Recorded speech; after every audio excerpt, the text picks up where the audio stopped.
Hello everyone, welcome back to another episode of our entitled people. In today's episode, Entitled Parents. Should I buy my, possibly entitled, eldest sister a housewarming gift off her Amazon wishlist? Entitled family think birthdays bypass the law. Before we get started, make sure to subscribe so you will never miss a video. So let's get started. Entitled parents. I've had two incidents with entitled irresponsible parents in the last couple of weeks, one currently happening right now. I am a single mom to a 9-year-old kid and I would never pawn them off on someone else, especially a dang stranger. First incident, for context, I rent out part of my house to a couple who have a kid, close to my kid's age. They go to the same school. My tenants and I are not friends at all. We used to do the occasional neighborly wave, and that was about it. One day out of the blue, my tenant's kid knocks on my door, upper level of the house, and asks if I can take him to school. I was heading there anyway, so I agreed to. Big mistake. The next day, he comes over and asks again. This time, my kid was over at my ex's house, since he picked our kid up the night before. It was my free morning. I apologized to the kid and said sorry, I am not going to school. I don't even have my kid with me. I knew beforehand that the mother of this kid is a stay-at-home mom. I can hear her every morning chit-chatting on her phone. I work from home and I do my best to work around my schedule to be there for my kid. I have never put it on someone else to take my kid to school or pick them up. If anything comes up, I reach out to my family or friends for help. Never a total stranger. Since that incident, my tenants started avoiding me and stopped any sort of cordiality with me. Thank goodness for that. This week my kid's classmate, no even a friend of my kid, started following us home after school. He was making small talk. I thought he was being friendly and I didn't think anything of it. When we are about to head into our house, the kid asks if he can stay with us until his mom picks him up because she is running late. We were in the midst of a snowstorm and temperature was freezing, so I let him in. I figured it was a one-time thing. The mom came over 1.5 hours later to pick up her kid. When she got here, she called the kid and had him walk outside to the car, where she stayed. This happened again yesterday and today. I am so fed up. I am currently waiting for his mom to show up today so I can go outside and tell her to get off. Again, I am a single mom and I am not willing to be someone else's kid babysitter. She does not know me, I do not know her kid. What makes her think it's okay to send her kids to random people's homes? I hate stupid parents like that. Wow. In case it happens again, and it's nasty weather, find out what the police think about such a mother and how to report this neglect. Most police stations have a non-emergency number so you can call to ask such questions. This neighbor is using you, assuming your empathy will get past your defenses. I'm wondering what else she's doing to that poor kid, with this level of neglect and lack of decent care. Apparently his mom is out delivering food for her own business. The nerve. I will have her pick up her kid and tell her she needs to figure this out, or I will contact the police and CPA if I see this kid following other kids after school after today. I had seen him before, but this was the first time he approached us. I guess other parents have just had their kids hide from this kid to stop this. You should inform the school of what's happening, and I personally would probably contact CPS. I don't understand parents that allow their children to go to homes where they don't know their parents. I had a child left after a birthday party. Other kids were picked up at 4 o'clock, this one was left until near midnight. She refused to give any information, but went down to the front door shortly before a car arrived for her. The mom waved and drove. What the mom did not know was that I am a medical provider and am required to report suspected child abuse. Take the phone off the kid, answer it and tell her to get up here and get her kid. Give her your number and never do this again or you will call CPS. Edited to say get her number. Should I buy my, possibly entitled, Eldest Sister a Housewarming Gift Off Her Amazon Wishlist? Hi all. It's an extremely long story to explain how spoiled my eldest sister is, but I will try to relate it to the house part. I am 28F. I have two older sisters who are 29F and 41F. The eldest does not do shit around our house as far as I have seen. Because of how ignorant she is, our mom calls her special. And because of how special she is, most of the parental assisting tasks falls on my middle sister. I help out too, but not to the same degree as my middle sister.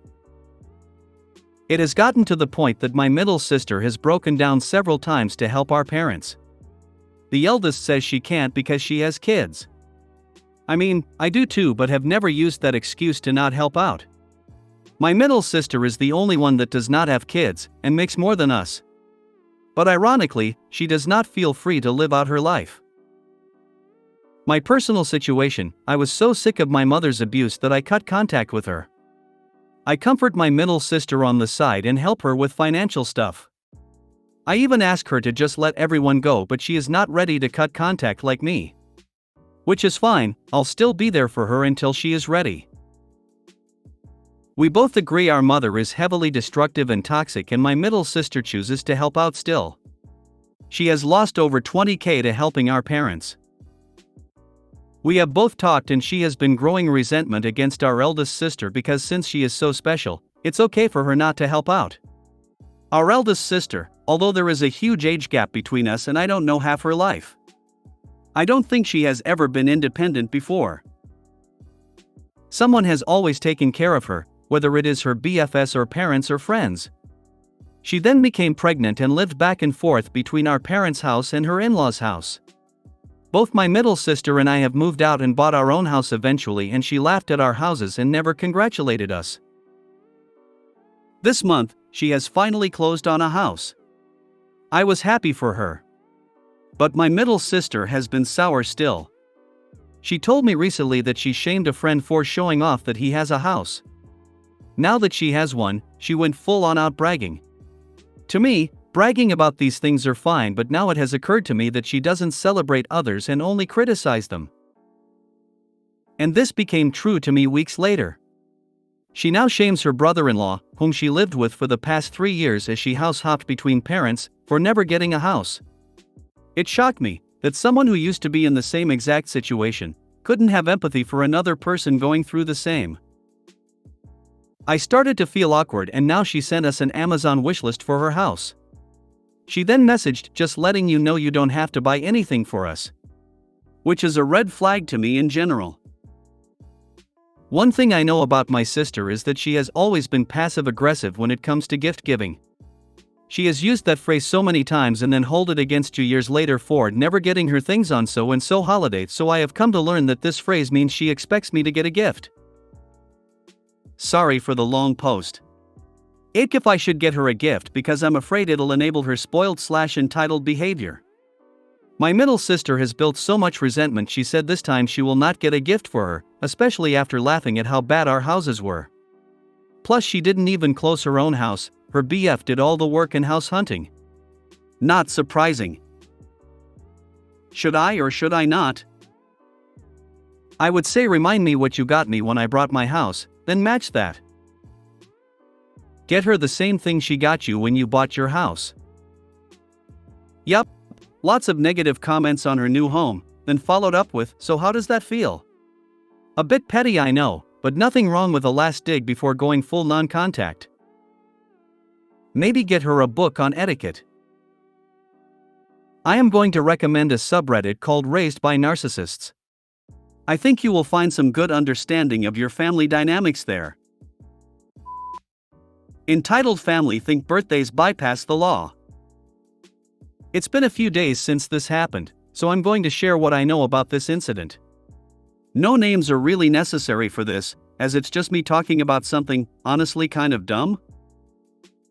So I, 27M, work a job as a dishwasher for a casino restaurant. The place has a somewhat large dining room, small secluded party room and a lobby with a bar off to the side that people walk through to get to the dining room. The hosts seat customers, and I am in charge of, among other many tasks, keeping them stocked with silverware so they can fold it into rolls that they place at tables with customers they seat. It was during this routine that I found myself seeing the upcoming problem. As I walked through the dining room, around the corner and to the lobby, I saw that we had many tables gathered together to make a large table for a group. As I rounded the corner, I see our hosts talking with a large group, and the first thing I saw was the Karen of the group talking with the hostess who was instructing them on how things worked. Besides this Karen was a young boy who looked to be no older than 5 or 6, standing near her and looking everywhere, wearing a bright yellow-bluey shirt. What, exactly, is the problem? Our lobby area, due to it being right next to the bar, is considered by law to be a part of the bar too. It is illegal for us to seat children in this area, and I, knowing it is and knowing that the hosts know this, headed back to the bar after dropping off silverware for them to prep.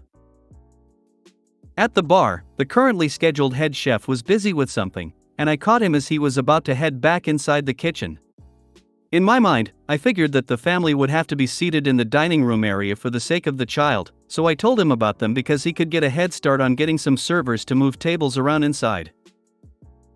What actually happened? It turns out, the family was there to celebrate their 90-year-old grandfather's birthday, and they thought that we would make an exception and ignore the law for them, trying to take their child into a bar area. He later informed me that they were not going to take no for an answer, and that I had saved them from trying to cause problems with the hosts who were telling them the same thing, that they could not bring their child in. That it was against the law. They decided to leave, as they weren't getting their way to sit in the bar area. Them leaving was the best outcome. Right? Like, I'm sorry you feel upset that you can't celebrate, but there's a reason babysitters exist. Get one. Hire one.